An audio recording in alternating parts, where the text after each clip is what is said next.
নিউটাউনে ফ্ল্যাটের নিচে গেটের উপর ঝুলছিল বৃদ্ধের রক্তাক্ত দেহ। স্থানীয় সূত্রে খবর, 4 তলার ফ্ল্যাট বাড়ির ওপরের তলায় পরিবারের সঙ্গে থাকতেন বৃদ্ধ। আজ সকালে আবাসনের গেটের ওপর তাঁর রক্তাক্ত দেহ ঝুলতে দেখেন বাসিন্দারা।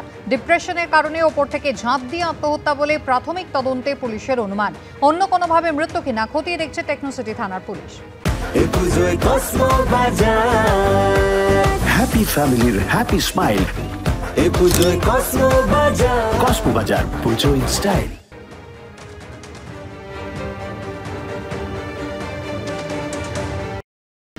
উনি বয়স্ক মানুষ, অনেক বয়স হয়ে গেছেন। কদিন আগে অ্যাক্সিডেন্ট করছিল হাতে। উনি ছাদে গেছিলেন নাকি, হঠাৎ ওখান থেকে মানসিকভাবে আর কি টেনশনে হাতে অপারেশন হবে, 60,000 70,000 টাকা খরচ হবে। এসব টেনশন করতে কী দিকি করে ওখান থেকে পরে নিচে পড়ে গেছেন। এই অবস্থায় পুলিশ এলো, সব কিছু নিয়ে চলে গেল। সন্দীপ ঘোষের আমলে আরজিকর মেডিকেলকে হয়ে উঠেছিল তোলাবাজি আর দুর্নীতির আঁকড়া। হাসপাতালের প্রাক্তন অধ্যক্ষের বিরুদ্ধে এবার মুখ খুললেন কর্মীদেরই একাংশ।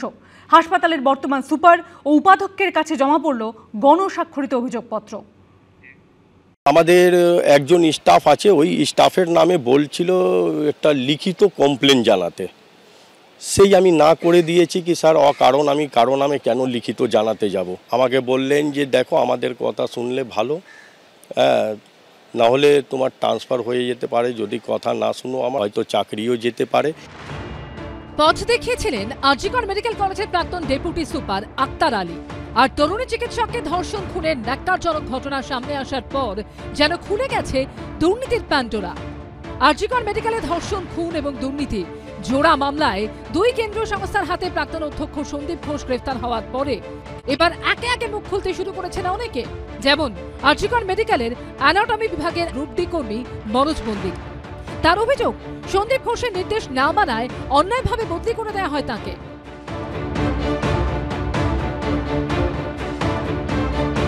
ইউনিয়ন সন্তোষ মল্লিকের মাধ্যমে আমার কাছে খবর পাঠিয়েছিলেন যে 10,000 টাকা মাসে মাসে দিতে হবে। আমি সেইটা না করে দিয়েছি। তার কিছু মাস পরেই, 1-1.5 মাস পরেই আমার ট্রান্সফার অর্ডার এসছে মৌখিকভাবে, আমাকে ফরেন্সিক ডিপার্টমেন্ট থেকে অ্যানাটমি ডিপার্টমেন্টে ট্রান্সফার করে। 3রা সেপ্টেম্বর এই নিয়ে পশ্চিমবঙ্গ রাজ্য সরকারি কর্মচারী ফেডারেশনের দৃষ্টি আকর্ষণ করে লিখিতভাবে অভিযোগও জানিয়েছেন মনোজ। এই পরিস্থিতিতে শনিবার সন্দীপ ঘোষ ঘনিষ্ঠ হাসপাতালের কর্মী মনীষ মণ্ডল, সহদেব চৌধুরী সহ একাধিক জনের বিরুদ্ধে অভিযোগ জানিয়ে আরজিকর মেডিকেলের সুপার ও উপাধ্যক্ষ সপ্তর্ষি চট্টোপাধ্যায়ের কাছে গণস্বাক্ষরিত অভিযোগপত্র জমা দেন প্রাক্তন ও বর্তমান মিলিয়ে হাসপাতালের শতাধিক কর্মী। মনীষ মণ্ডল এবং সহদেব চৌধুরী এরা ওই সময় সন্দীপ ঘোষের লোক ছিলেন। তারা ওদের কাছ থেকে মাসে, এই যে এখানে লেখা আছে, 20,000 টাকা করে তোলা দিতে বলে। অভিযোগ, সন্দীপ ঘোষের প্রশ্রয়ে হাসপাতালে রীতিমতো দাদাগিরি চালাতেন সহদেব মনীষরা। তাদের প্রভাব এতটাই ছিল যে 2022-এর 27শে এপ্রিল সহদেব চৌধুরীকে কলকাতা মেডিকেল কলেজে ট্রান্সফার করা হলেও সন্দীপ ঘোষের সুপারিশে তার পদোন্নতি করে রেখে দেওয়া হয় আরজিকর হাসপাতালে।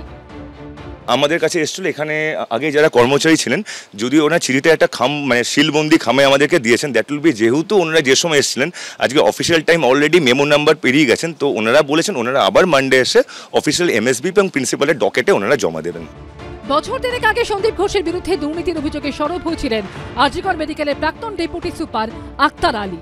এবার তার দেখানো পথে মুখ খুলতে শুরু করলেন আরজিকর মেডিকেলের বর্তমান ও প্রাক্তন কর্মীদের একাংশ। সন্দীপ সরকারের রিপোর্ট, এবিপি আনন্দ, কলকাতা।